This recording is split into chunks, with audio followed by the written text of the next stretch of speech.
Hello बच्चों। Sorry बच्चों, last video में आपने देखा होगा कि माइक्रोमीटर के बाद किसी टेक्निकल प्रॉब्लम की वजह से इसमें साउंड बंद हो गई है। तो बेटा मैं यहाँ से शुरू करता हूँ। ठीक है, ये मेरे 4 पॉइंट रह गए थे। तो माइक्रोमीटर तो उसमें हो चुका है एक्सप्लेन, लेकिन टोंस रह गया था। टोंस क्या होता है? ये टोंक किसी गर्म चीज को पकड़ने के काम आता है। इसके जो हैंडल होते हैं वो थोड़े से बड़े होते हैं और इंसुलेशन उनपे चढ़ा होता है ताकि हमारे हाथ ना जलें, और उसी किसी चीज को पकड़ने के जस्ट लाइक संडासी होती है। ठीक है, उसे कहते हैं टोंक्स। और 39 नंबर है 4 fold 2 foot wooden foot rule. अब नाम थोड़ा लंबा है, लेकिन इस लंबे चीज को छोटा करके बनाया गया है। ये लकड़ी का स्केल होता है, लेकिन 2 फीट लंबा होता है। अब 2 फीट लंबे के लिए एक कारपेंटर टेक्नीशियन कहाँ रखेगा? इसलिए इसको 4 फोल्ड 4 टाइम उसे हम फोल्ड कर सकते हैं, यानी कि जो टोटल लंबाई है वो 1/4 हो जाएगी। अगर 2 फीट का है तो 6 इंची का ही वो रह जाएगा, और हम उसे आराम से कैरी कर सकते हैं, उसे कहीं भी रख सकते हैं बैग वगैरह के अंदर। इसीलिए इसका नाम है 4 fold 2 foot wooden foot rule. 40 नंबर है steel foot rule. Steel foot rule आप सबने देखा होगा, जो स्टील का बना होता है उसे हम स्टील फुट रूल बोलते हैं। वो भी मैक्सिमम जो जनरल यूज में होता है वो 1 फीट का ही होता है, अदरवाइज वो 3 फुट का, 2.5 फीट का, 2 फीट का भी होता है। 41 नंबर है सोल्डर मेल्टिंग पॉट। ये मैं आपको बता दूं, ये जो मैंने बोला था 38 नंबर टोंग्स, अधिकांश हम इसको पकड़ने के काम ही लाते हैं। पहले हम बताएं ये होता क्या है। सोल्डरिंग मेल्टिंग पॉट ये एक खास विशेष मटेरियल का बना होता है जो आग से जलता नहीं है, बहुत हाई टेम्परेचर बियर कर लेता है। हम इसके अंदर सोल्डर डाल के उसे मेल्ट करते हैं, पिघलाते हैं, लिक्विड फॉर्म में लेके आते हैं। इसीलिए इसका नाम है सोल्डर मेल्टिंग पॉट। लेकिन हम ऐसा करते क्यों हैं?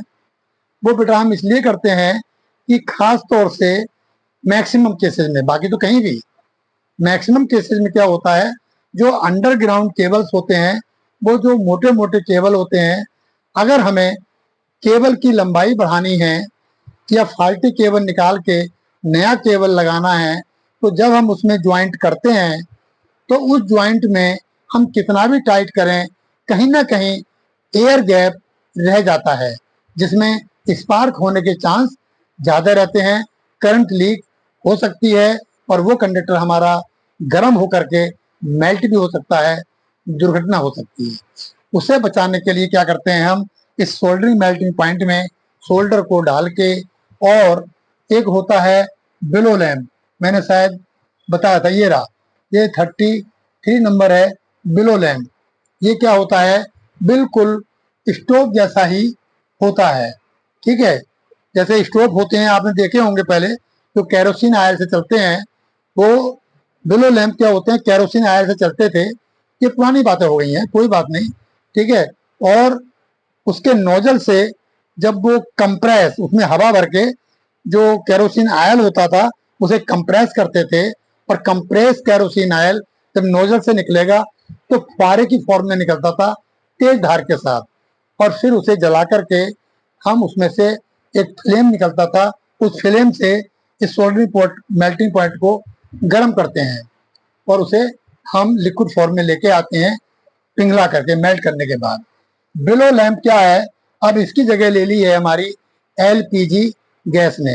अब हमें इसका कोई इस्तेमाल नहीं करता, हमारी वर्कशॉप में भी पड़ा जाने कब से, कभी इस्तेमाल नहीं हुआ, और कोई नहीं इस्तेमाल नहीं करता, क्योंकि अब इसकी जगह पे हम क्या करते हैं, वही आ गई है एलपीजी गैस, और एलपीजी गैस से ही हमारा काम सारा हो जाता है। अगर बहुत गर्म करना है, बहुत ज़्यादा फ्लेम निकालना है, तो हम उसमें क्या करते हैं, ऑक्सीजन साथ में दे देते हैं। तो जितनी भी हमारी गैस वेल्डिंग है, गैस वेल्डिंग कटिंग टॉर्च वगैरह होती हैं, सारे के सारे ऑक्सीजन और एलपीजी गैस को मिक्स करके और हम उसको कटिंग करते हैं लोहे की बड़ी बड़ी चादर को। तो बिलो लैंप की जगह पे अब आ गया हमारा क्या, एलपीजी गैस। और बिग टॉर्च, टॉर्च बोलते हैं जिससे हम वो बिलो पाइप भी बोलते हैं, बिलो काटने का काम जो आता है, जहाँ से नोजल से गैस निकलती है, जैसे इसमें से गैस निकलती है, वो फ्लेम निकलता है, ऐसे ही एलपीजी गैस, एक लाइन एलपीजी गैस की होती है और एक लाइन होती है ऑक्सीजन गैस की। और आगे जब दोनों मिक्स होकर निकलते हैं बाहर, तो वो बहुत ही तेज बड़ी बड़ी मोटी मोटी चादरों को आराम से काट सकता है।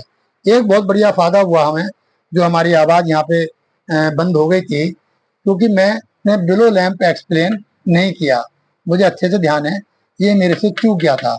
अभी इसके थ्रू हमारा इसका भी नंबर आ गया है, ये हमारा एक बेनिफिट हो गया, 33 नंबर हमारे से मिस हो गया था। ठीक है बच्चों, तो ये सोल्डरिंग मेल्टिंग पॉट है, ये हम दिखाएंगे, हमारे पास है। ठीक है, एप्लीकेशन मैंने बता दिया है।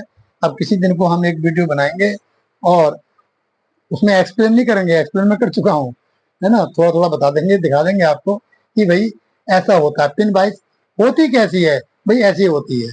ठीक है, शोल्डर मेल्टिंग पॉइंट होता कैसा है, ऐसा होता है। ठीक है, वो हमारी ज्यादा लंबी वीडियो नहीं होगी, ये लंबी हो गई है, कोई बात नहीं। जिन बच्चों की जरूरत है वो तो भैया पूरा देखेंगे, जिनकी जरूरत नहीं है वो स्किप कर देंगे। ठीक है, जरूरत वालों के लिए ये बहुत काम की चीज है। एक ही वीडियो बनानी थी मुझे, सॉरी, ये दो बन गई छोटी छोटी। ठीक है, अब बेटा नेक्स्ट वीडियो तक के लिए नमस्कार।